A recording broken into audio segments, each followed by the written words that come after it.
The main ingredient in these cookies that's going to make them taste like actual pumpkin pie is pumpkin pie spice. Went to the store, they didn't have it there. So if your store is lame like my store is and they don't have it, either we're getting ahead of ourselves here and it's not the season, or they just don't carry it. You can make your own. It's going to be cinnamon, cloves, ginger, and nutmeg. I'm not saying you should go out and buy all these ingredients, but if you make cookies a lot, then you might as well just, if you have these in, make it yourself rather than buy pumpkin pie spice. So we're going to use half a teaspoon of cinnamon.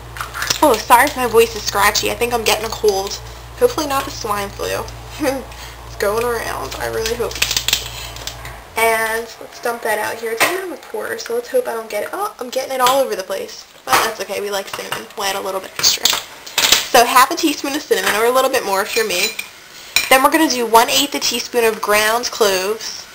Ground cloves. Why am I getting it all over the place tonight? Gee whiz. And that's just 1/4. Whoops. And then another quarter. And don't worry about patting it down or anything. It doesn't have to be exact. But cloves are really strong, so don't get too crazy with the cloves. Oh. And then we're going to put in some ginger. Let's do 1/4 teaspoon of ginger, because that's the strongest that we're going to use in here, so we don't want too much. Although it's really, really good for you. If you get car sick or anything, ginger, awesome thing to take the nausea right away. I love ginger. Some people don't like it, but I'm a fan. I like it. Mostly because of the health benefits, not really the taste. And then we're going to add in 1/8 a teaspoon of nutmeg. Should I do 1/8 or do I want to do 1/4? I like nutmeg. Let's do a little bit more. And then just mix it all together. And there goes your pumpkin pie spice. That's all they use in pumpkin pie. Just cinnamon, cloves, ginger, and a little bit of nutmeg. That's it. So we're going to mix up the dough for the cookies, and as you guys know, we always start with the dry ingredients first and then mix them into the wet, which would be the butter and the sugar and the eggs. So first we're going to start off with 2 cups of flour, just plain white flour, nothing special. Then half a teaspoon of the pumpkin pie spice mixture that we just made up ourselves, or you can just buy it. Whatever works for you guys. And then half a teaspoon of baking powder. Half a teaspoon of baking soda. Oh, get it all on out there. That's going to help the cookies rise, so you want to make sure you get all of that in. And then we're going to use 1/4 teaspoon of salt, just to add a little flavor, because we're going to use unsalted butter. Make sure you use unsalted butter, because we're adding salt in this. And then we're just going to take a fork. Ooh, really exciting, I know. Most exciting part. And then just sift it all together. And there goes the flour. So we just have to add this into our sugar and our eggs and butter. We've got our beautiful mixer all ready to go here. And I'm going to take 1 stick of butter. Oops, sticking in my hands here. Place it into your mixer, and then we're going to use 1 cup of sugar, just plain white sugar.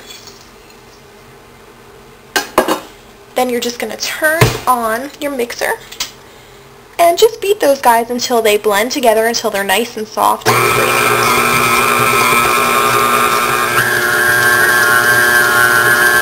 The butter and the sugar combines really, really good.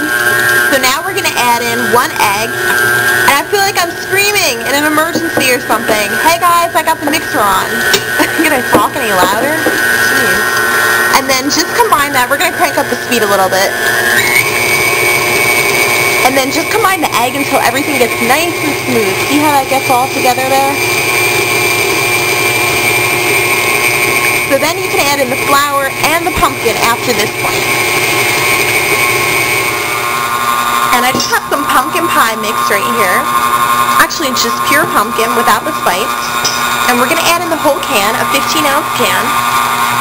Just do a little bit at a time so it incorporates into the flour. We don't want anything to get clumpy or anything, so just put it on there, just a little tiny bit. Take your time, relax. There's no rush. That's one thing with baking. A lot of people ask me, how do you get it to turn out good? Sometimes I don't put in the right ingredients. The only thing I find when my stuff doesn't turn out good is that I was rushing. So just make sure you relax and take your time. Make sure nobody bothers you when you're in the kitchen. That helps too. Then I'm going to add in some more of the flour mixture. And just do that on and off. A little bit of pumpkin, a little bit of flour, a little bit of pumpkin, a little bit of flour, until you're all through with both of your mixtures. Then your dough's pretty much done. All you have to do is scoop it onto little cookie trays and then bake it.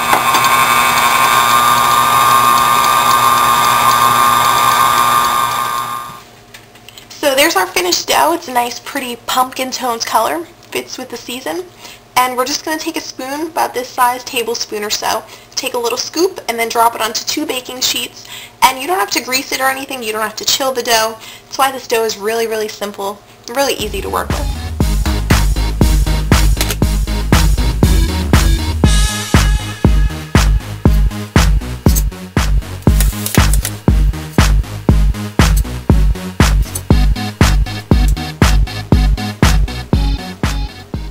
And I just popped these guys in the oven, 375 for about 15 to 20 minutes. And use an oven mitt. Don't use your hands like I just did. That was bad.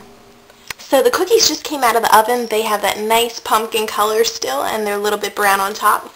You guys see this little bag of chocolate here, dark chocolate chips, just in a plastic Ziploc bag. You can guess what I'm going to do next, because I did it in the marshmallow video. And it's a really simple trick, but I like to use this a lot because it dresses up your dishes a little bit, your desserts. So just take a scissors,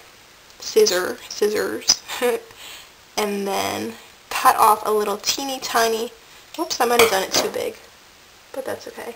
Just a little tiny tip on the end, and then we're just going to frost this guy. Ooh, look at that. Turns an ordinary pumpkin cookie into something a little bit special. So I'm going to speed it up a little bit here and show you guys how to do all of them. Made a little mess, just have to clean it up a bit. But hopefully you guys enjoyed this recipe, and as always, if you have comments, questions, if you want the full recipe, just contact me. Thanks, guys.